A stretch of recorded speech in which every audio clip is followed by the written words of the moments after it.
What is up, guys? Welcome back to the channel. It's been 24 hours.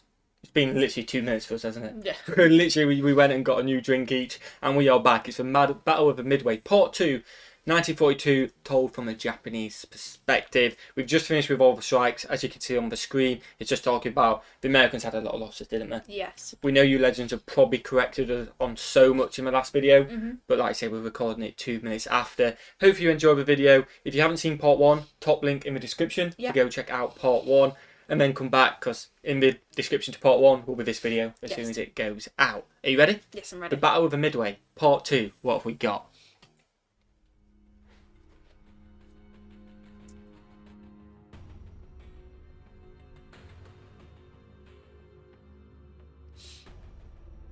During the early morning attacks on the Kido Butai, a more serious situation was developing in the high command with Nagumo and his staff. Okay.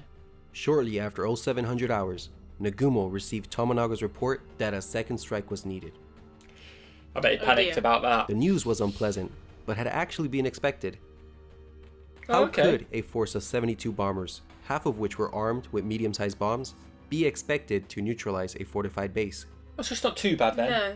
For them. He could allow Tomonaga's flight to return, refuel. By the way, obviously we're on the American side, but Yeah. it's a Japanese perspective, so we're going to think like them, I guess, a little bit as well. Yeah. So we're on the American side, obviously. and then send them back. But of course, this would take hours to complete, allowing the Americans to lick their wounds and reform their defense. Okay. This would contribute further casualties. Or alternatively, he could strike the Americans while they were still down.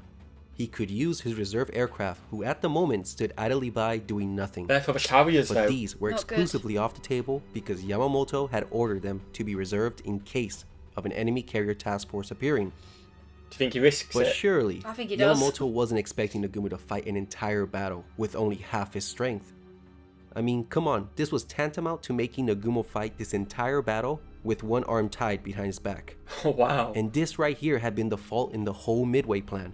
There simply weren't enough planes. Okay. There weren't enough planes to do the dual mission, to both attack Midway and to keep a reserve in case enemy carriers appeared.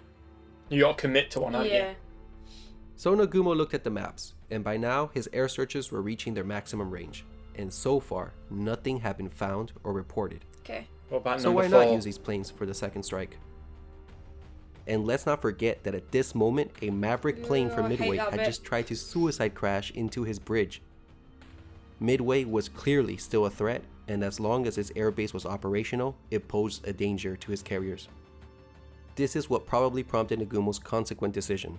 Midway had to be neutralized. Thus, at 0715, Nagumo went against Yamamoto's orders and ordered the rearmament of his reserve aircraft. Is he going to regret it? I just The want an rearmament aircraft process carrier to began pop in up. the hangars below. Torpedoes were removed and land bombs installed. The dive bombers weren't affected by this because they were armed once they had been spotted on the flight decks. So in reality, this chaotic, fast-paced rearming process was happening only in the hangars of the 1st Carrier Division. Okay. All in all, this process was going to take about an hour and a half to complete. Takes a long time. Wow. Then, 30 minutes into the rearmament process, at 0745, Nagumo received a report. That Tone plane, the one that had been delayed, ran across an American force. Sight what appears to be 10 enemy surface units. Wow. The late one. That is mad, though, isn't it? How, like, stuff in life works out like that. You send out all these planes, and the one you send out late finds something which you could have found half an hour. That is mad, isn't it? It is mad. That is actually It's just- mental. Life's timings are Mad. Nagumo was stunned. He quickly cancelled and reversed the rearmament order and took stock of the situation. That's another It hour would and a half, though, basically isn't it? boil down to 2 options for him. Send an immediate strike right now, or send a strike after Tomonaga's planes were recovered. Okay. This is what is most commonly known as Nagumo's dilemma. Okay. So I will ask the viewer to put themselves in Nagumo's shoes for a while to better understand his conundrum. Okay. And I'll let you know, it's not as simple as it looks. It's a tough Many one, isn't it? factors have to be considered. Keep in mind that you would have had only 15 minutes to decide on the correct course of action. I think you stick So to the let's plan. first dive into the aggressive option, which What is do you reckon? I don't think you attacking can change the plan in the moment. I wouldn't be able to. I feel like I need to know what I'm doing beforehand and we go with it. there's none of this second guessing in the moment. And at the end of the Change it. day, the main goal was the aircraft carriers. Yeah. So if they're going to appear, you've got a defence against them. You can take them out. The thing is, I feel like if you change the plan in the middle of it and it goes wrong, then it's like you should have stuck to the plan. If the aircraft But carriers appear, at least if the plan doesn't work, it's like, well, we did follow the plan. we follow the plan, and how would we have known Yeah, exactly. they weren't? I feel like you can't just. Especially after seeing that fleet. It I feel could like be. You can't do it. It could be a trick by the Americans. The aircraft carriers aren't there, and it's just I just feel like you can't change the plan. I don't think you can. I'm with you. Let us know in the comments what you think if you've never seen this video or know about it. Immediately. Okay, first off, the sighting didn't even make sense.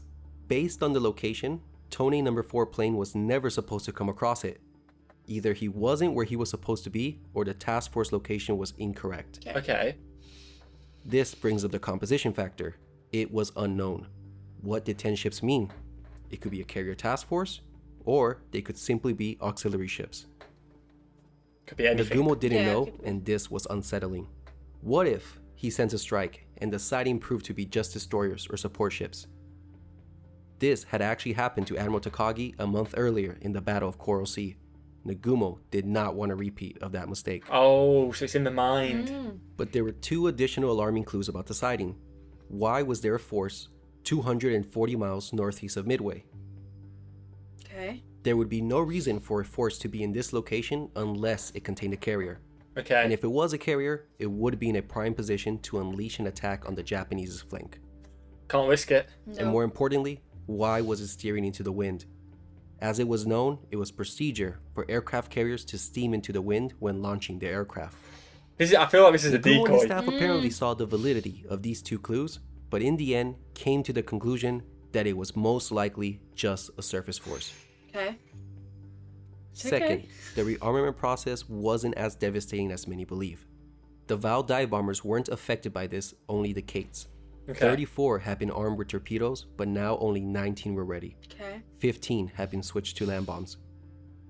So instead of having a full strike complement of 78 planes, he now only had 64 planes properly armed. Although that's only a difference of 15. 64 planes were more than enough to sink any task force encountered. Yeah, still quite a lot in it. Yeah. And here's the third factor, time. Nagumo was restricted on time because Tomonaga's force would soon be arriving at about 0815 and they would be low on fuel. Meaning they had to be landed quickly unless they were forced to ditch at sea. This was the worst timing ever for Nagumo. Japanese flight decks were restricted in that they could only do one operation at a time. Oh, They wow. could either launch, recover, or spot aircraft. Thus, Nagumo had to decide, either launch his counterstrike now or recover the Midway strike.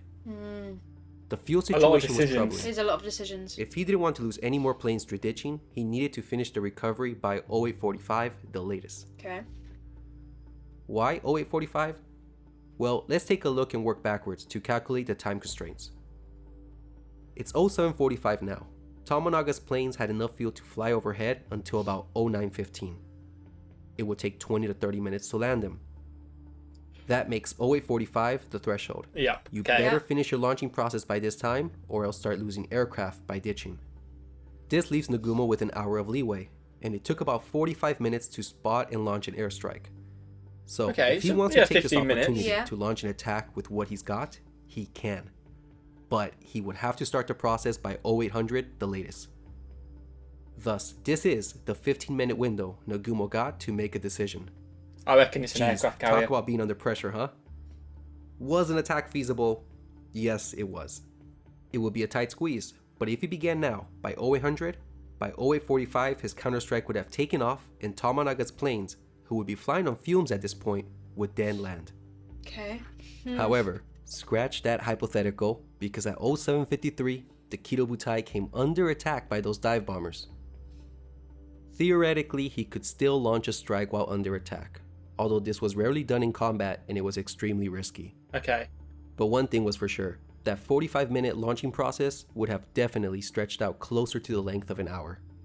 As a result, the possibility of Tomonaga's air group having to commit a mass ditch would become likely. Surely you can't be doing that. Disposing No. of perhaps dozens of aircraft at the start of a battle was unthinkable.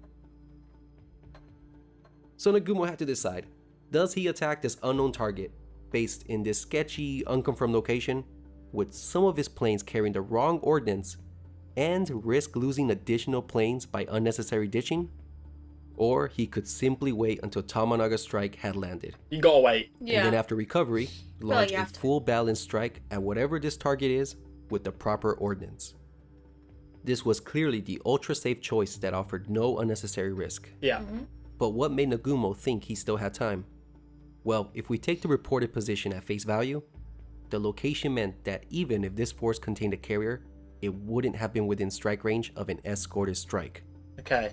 The Americans would have to close the distance and then launch a strike, which meant it wouldn't reach Nagumo's carriers until about 10:15, some 2 hours from now. Okay. Thus, Nagumo would have the time to launch his own counterstrike before he himself was reached. Okay. So I asked the viewer to press pause and consider the options. Honestly, with all this information at hand, what would you have done? Oh, well, we'll pause it. I mean, we said before, didn't we? Before we got the information.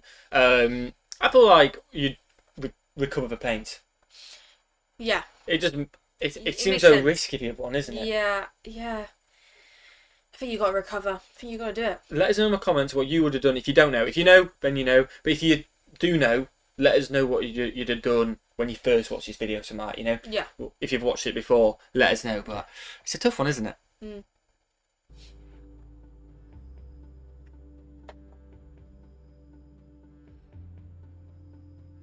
With the conservative mindset that Nagumo had, it's not too difficult to imagine which course of action he took.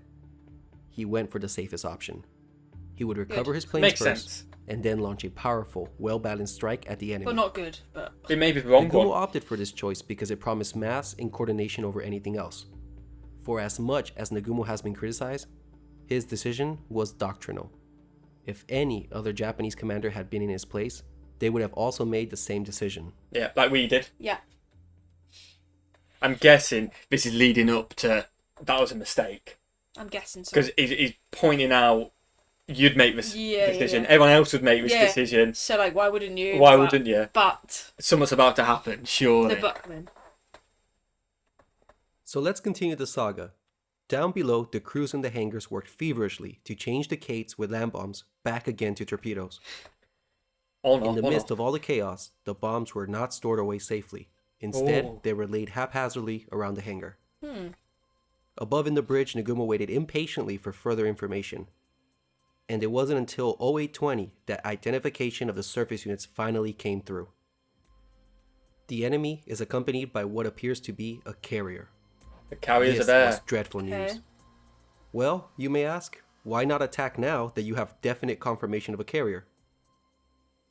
Well, it would still take 45 minutes to get the aircraft out of the hangar, spotted, and launched. Meanwhile, Tomonaga's air group would all run out of fuel and crash into the sea. And just there, you lost 97 planes. That's a lot of planes.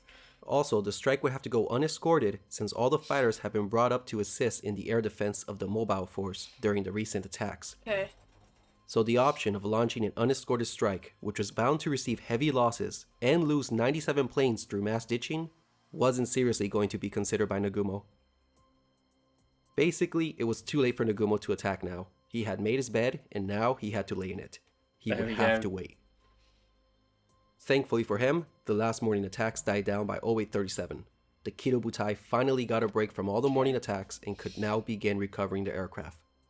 From 0837 to 0910, Tomonaga's strike force was safely landed. Okay. While one can sympathize with the predicament Nagumo was in, there was a decision that was questionable. The Kido Butai changed course to the northeast after recovering the airstrike. Why? This was not necessary. They're getting in range then, surely. Japanese planes outranged the Americans. Yeah. There was no reason to close the gap. It would just make it quicker for your opponent to reach you. A wiser decision would have been to head northwest, still allowing you to strike back, but keeping you at the extreme striking range of the Americans. Yeah. That would have made sense. With the last of his aircraft recovered, Nagumo was now free to begin spotting his planes on the decks. It was looking good for Nagumo. All he needed now was a 45-minute uninterrupted window, and a powerful counterstrike would be dealt to the Americans. Will he get it? However, events would soon foil his high hopes.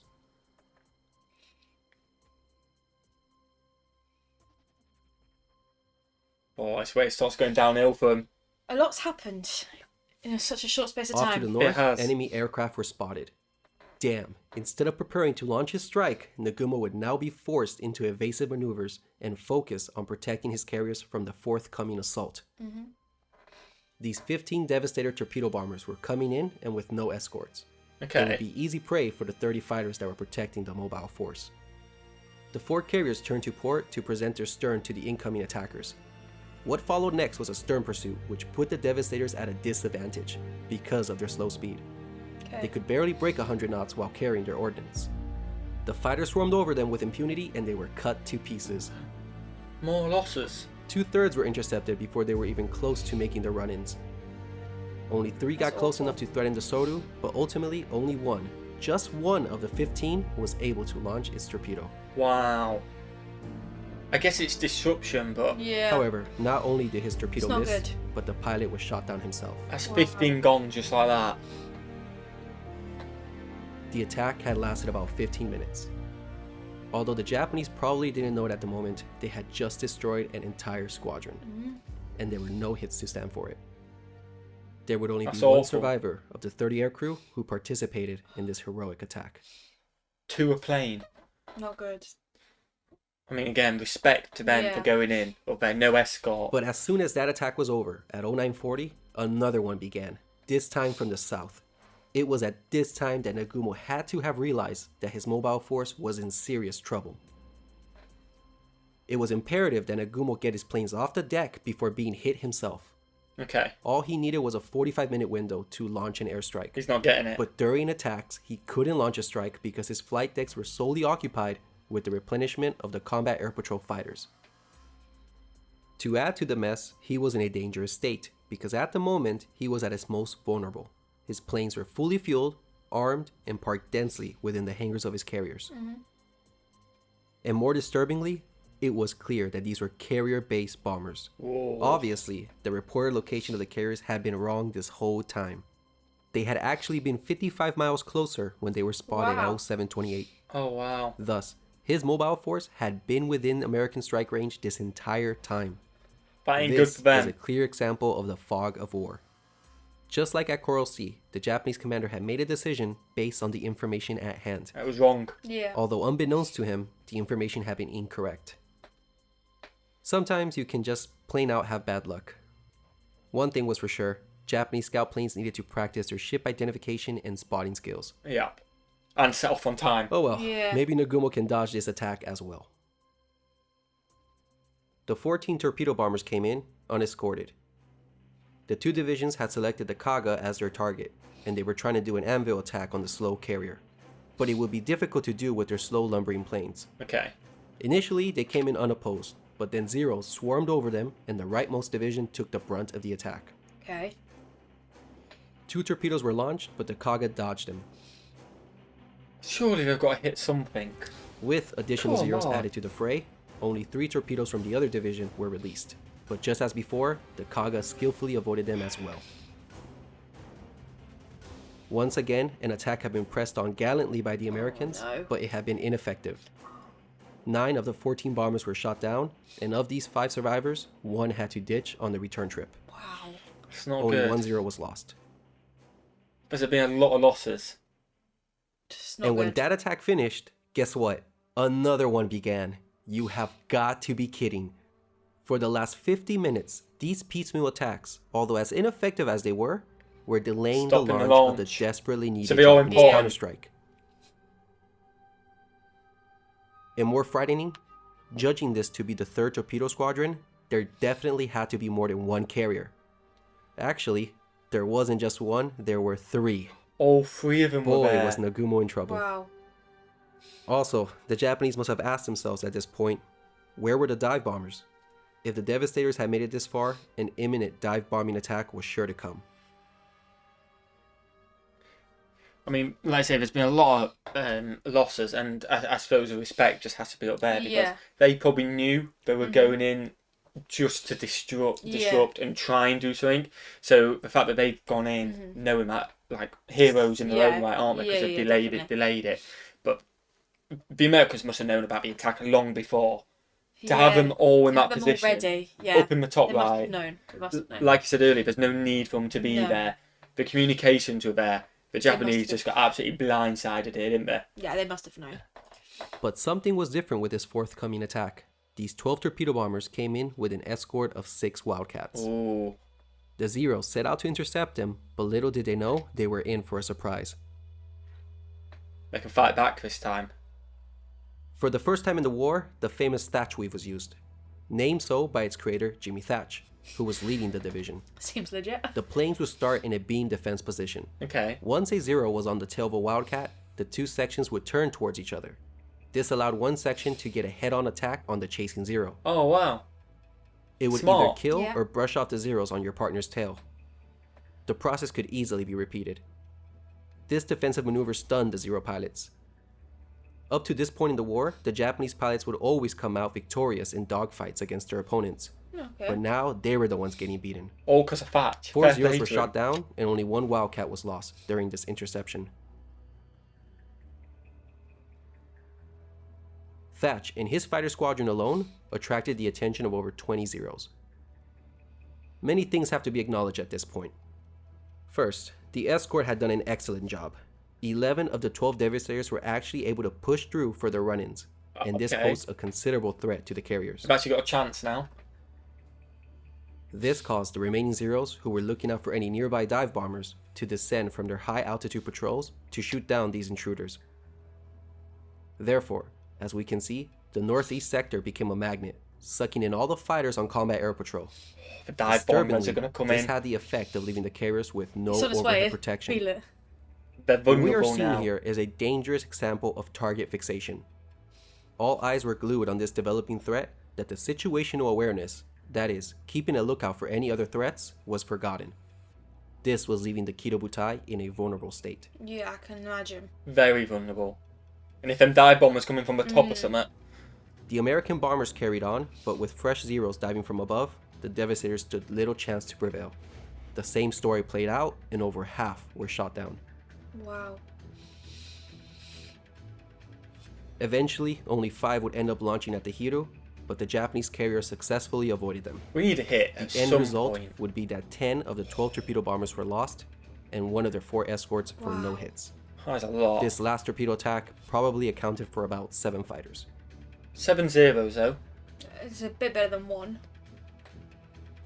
The time was 10:20. The torpedo attack was halfway through, and as expected, not one had struck home. That's It was a expected. testament to the prowess of the Japanese pilots. The Kido Butai had been in combat for the last 3 hours and had avoided all the bombs and torpedoes thrown at it, with its evasive maneuvers and its skilled fighters. Nagumo had been quite lucky actually. His mobile force, with no radar, had shot down 53 aircraft at this point and had It's a lost lot. only 11 fighters itself, It's not good. and there wasn't even a scratch on his ships. But it was precisely at this moment, when all the fighters were down below fighting off this latest assault in the northeast sector, that a new threat emerged, high above. 50 dive bombers There were they approaching are. overhead, You said they're undetected coming. and unopposed, and coming from 2 different directions. Nagumo's luck had finally run out. Surely, this is game over for him.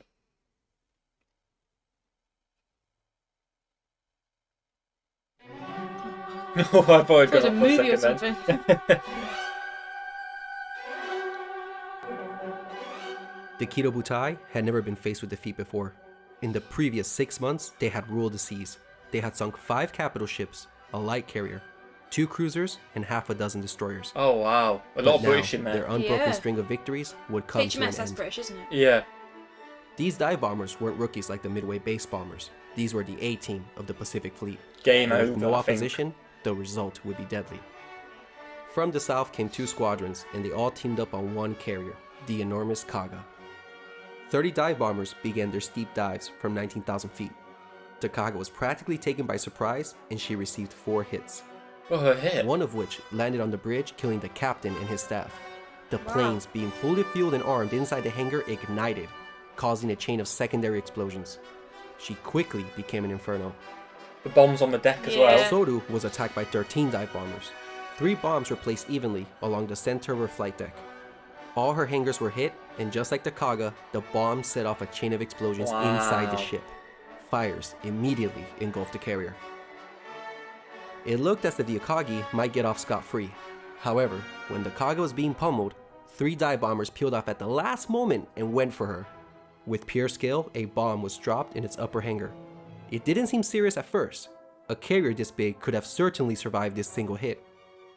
But just like her sister ships, the planes and bombs inside her hangars began to detonate. Thereafter, fire spread uncontrollably, and the Akagi, the flagship of the Kido Butai, was doomed. Wow. Wow.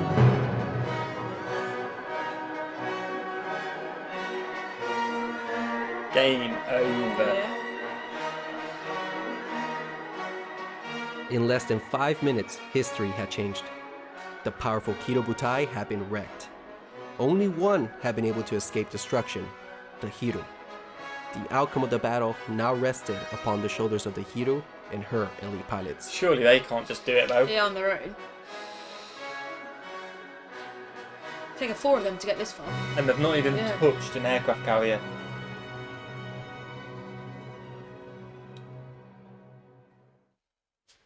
Wow. That was good. That was intense though. That was very intense. I think that literally is it. Oh, I was looking forward to that video all week, weren't I? I was like, Intense. we're going to do it on Friday. And that lived up. That was intense though. That was I very did not intense. expect it to be in that much detail. But then I don't know what I did think because it was a 40-minute video. Yeah, true. And the next one is 31 minutes, and that is Hiru's counter-strike, so he goes for it. I didn't realise it went for it. Okay. It is quite mad, though, because for how well he puts it in, we've got to put into perspective this actually is a war what actually happened. Yeah. And although the Japanese are the enemy, it is lives lost, a lot of lives lost on the American side as well. It's a lot of lives lost, isn't Yeah. it? But the way he tells it, it feels just like a complete story. It doesn't feel real. It feels like just like a movie. Like we're watching like a Band of Brothers or something. Like, you're Like a movie, definitely. It feels like you're just watching a movie. So obviously there's that perspective, and hopefully we didn't come across too excited. If I'm just, it's the way you just tell it's it. more like wow. Like, oh Yeah. my god. Not like, oh my god, that's amazing. You just get invested in it, and especially because I suppose if you know the story, obviously we know the Americans and British and not won the World War, but if we don't know the specific battles, we don't know how they went down. So when it's building up, Yeah, definitely. it's like, oh my god, get him! You know what I mean? Like, because you're living it for the first time. And what a storyteller! Just the whole building up, the decision. Yeah. I mean, we said we'd go for the safe option. Yeah. Disaster. Yeah, exactly. I think everyone else probably went for the safe option. It was really good, It wasn't was it? really interesting. But I want to know. Let us know in the comments. They must have had a massive tip off, or they must have seen them the night before. Must have. Because they were very, very there, ready to go. at the top, ready to go. All 3 of them as well, not even the odd one, just in case. Smash that like button, guys, if you enjoyed. Smash that subscribe button, you absolute legends. Hope you enjoyed this 2-part series. We're going to do the next part of the 3-part series, probably in 2 videos. Again, it's a 31-minute video. Let us know in the comments if you want to see that. Smash that like button. Check out Patreon. We'd really appreciate it. Oh, excuse me. And what should I do? Have a fantastic day. I apologise about that. We'll see you legends in the next one. Peace.